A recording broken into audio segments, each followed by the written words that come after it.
implementation? Look, we've been very straight on this from day one, and my colleague Kunal Ghosh will speak on this because he's a member of the Legislative Assembly. But our question is, what is your intent behind bringing this code? What is your intent behind bringing this code? Has it been really brought in for the welfare, for equality, keeping in mind all the constitutional provisions, or are you just bringing it in? And we are very sure of the intent is just to continue religious polarization. It is just to continue religious polarization, because when people talk about the Uniform Civil Code, please understand, in criminal procedure, we already have a Uniform Criminal Code. So if you're a criminal, it doesn't matter who you belong to, you'll be treated fairly. But India is a country that has come up with various religions. We are unity in diversity, and India cannot be looked on in homogeneous terms. That is the problem with what is our basic problem with the BJP. That they want everyone to look the same, dress the same, eat the same, and chant Jai Shri Ram. And that's not something that is possible in India. So this is something that is going to hit the tribals the most. It's going to hit the tribals, it's going to hit the minorities, it's going to hit, because as far as personal law is concerned, this is something that has always been very sensitive, and this is something that our constitutional provisions, when you look at the Forest Rights Act, when you look at the Scheduled Tribes Act, it allows for differences even within. Why do we have areas in the northeast where outsiders can't buy land? Why do you have areas in Himachal and Kashmir where outsiders can't buy land?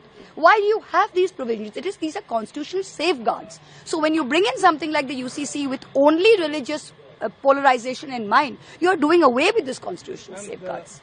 As per some, that the tribal community might be exempted from... So who decides? So you will exempt the tribals and you will not exempt... look, everyone is equal in the eyes of law.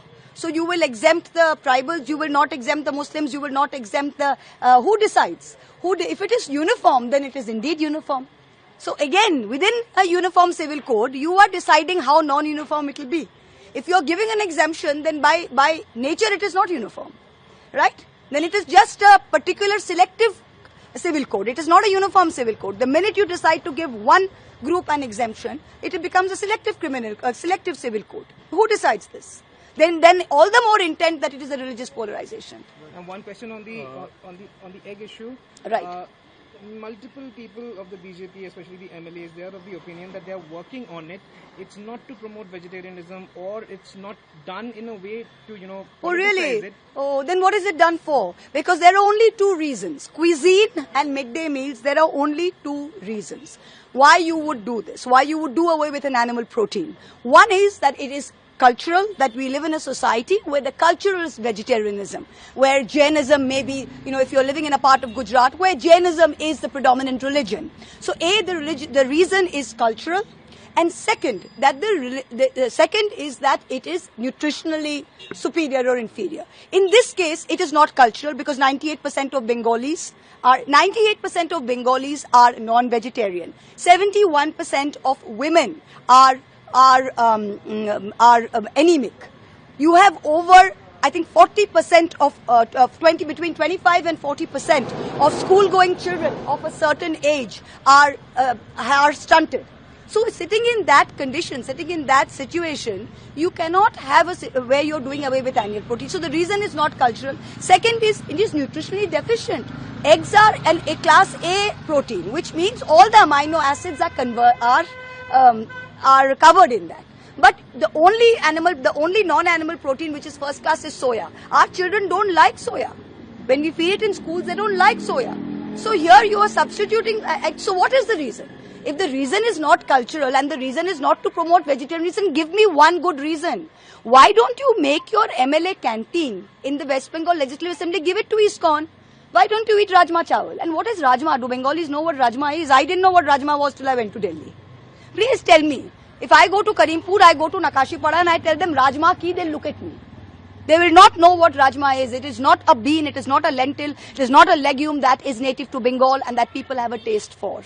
We are looking at children, and if you see some of their comments, it makes me laugh. They say, oh, why don't they just eat at home? Excuse me, the people who are commenting on social media, their kids are not dependent on the midday meal program.